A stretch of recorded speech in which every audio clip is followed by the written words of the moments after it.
सुंदरवन के जंगल में बहुत सारे जानवर खुशी खुशी रहते थे। उन्हीं सब में एक टोनी बकरी रहा करती थी। वह बहुत ही सुंदर थी, साथ में ईमानदार भी। उनके दो बच्चे भी थे, सोनू और मोनू। वो छोटे ही थे। टोनी बकरी जंगल में सभी जरूरतमंद जानवरों की मदद करती थी, लेकिन सभी जानवर उससे जलते थे। टोनी बकरी के पास दूसरे जंगलों से जानवर मिलने को आते थे। इसी बात से सभी जानवर उसे जलते थे।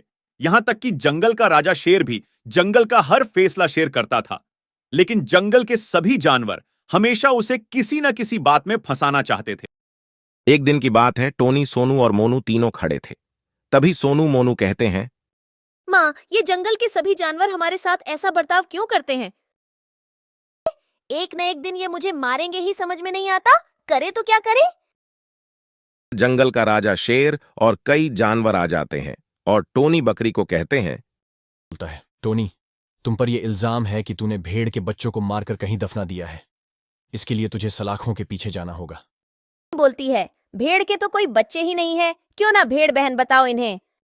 भेड़ कहती है, नहीं नहीं, मेरे 2 बच्चे कल हुए थे। टोनी ने ही मेरे बच्चों को उठाया था। मैंने देखा था और वो झूठे ही रोने लगी। बकरी को यह सुनकर बहुत दुख हुआ, लेकिन उसकी किसी ने नहीं सुनी। उससे पिंजरे में बंद कर दिया। उसके बाद समय बीतता गया। सोनू और मोनू उससे रोजाना मिलने आते थे। कुछ समय बाद बकरी को पिंजरे से रिहा कर दिया। कुछ दिन और बीते, फिर वही षड्यंत्र रचा और टोनी को फिर सलाखों में डाल दिया। ऐसा टोनी के साथ 10 बार हो गया। फिर एक दिन की बात है, सभी जानवर मिलकर उसके पास आए और बोले, कल टोनी तुझे मौत की सजा दी जाएगी। जंगल के सभी जानवरों ने मिलकर फैसला लिया है। तुम बार बार अपराध करती हो, अब हम तुम्हारी कुछ नहीं सुनेंगे। ऐसा कहकर सभी जानवर वहां से चले गए। रात बीत गई और सुबह हो गई। जंगल का यह समाचार सुनकर पास के सभी जंगलों से लाखों जानवर वहां इकट्ठे हो गए। 10 जंगलों के राजा भी वहां पहुंच गए। सभी उसे प्रेम करते थे। सभी जानवरों ने कहा, टोनी को हमें दे दो, ये हमारे जंगल में रह लेगी। लेकिन शेर नहीं माना और बोला, अब इसे मौत की सजा मिल चुकी है और इस जंगल का राजा अपना फैसला नहीं बदलता है। मैंने जो फैसला सुना दिया उसे कोई नहीं बदल सकता। आप सभी जा सकते हो। इसको तो अभी मौत के घाट उतर दिया जाएगा। शेर की यह बात सुनकर दूसरे जंगलों से आए जानवर चले गए। उनके जंगल के सभी जानवर वहीं थे।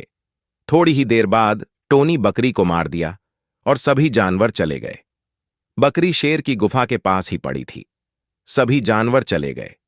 शेर और लोमड़ी वहीं थे। दोनों मन ही मन खुश हो रहे थे। रात में बकरी को दोनों ने खा लिया। कुछ समय बीत गया। बकरी भूत बन गई थी। वह जंगल में इधर उधर घूमती, पर किसी को नहीं दिखती। वह जंगल के जानवरों को धीरे धीरे गायब कर देती और उनका रूप ले लेती थी। उसने जंगल के कई जानवरों को मार दिया।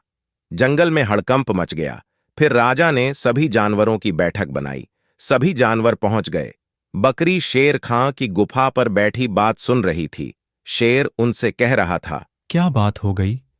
जंगल के जानवर धीरे धीरे कम क्यों होते जा रहे हैं?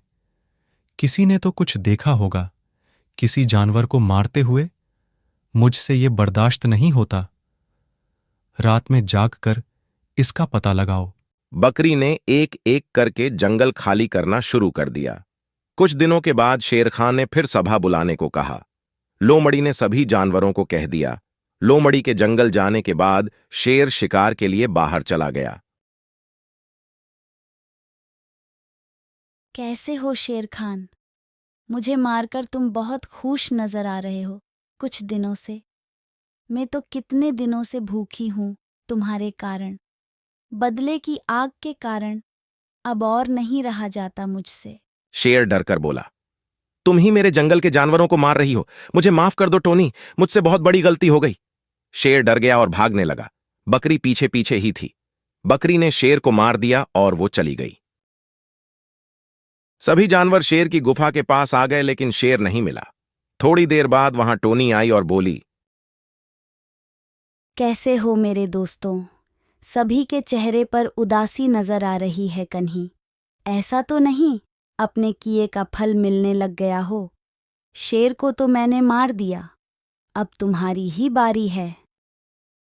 सभी जानवर दंग रह गए और बोले, हमें माफ कर दो टोनी, हमसे गलती हो गई, आज के बाद किसी के साथ नहीं करेंगे। टोनी बोली, बचोगे तब? ना तुम भी शेर के पास चले जाओ, वहां जाकर किसी और को मारने का प्लान बना लेना। तुमको बड़ा दुख होता है किसी की हंसती खेलती जिंदगी को देखकर। मैंने क्या बिगड़ा था आपका? इतना बोलकर टोनी ने सभी जानवरों को मार दिया और अपनी मौत का बदला ले लिया।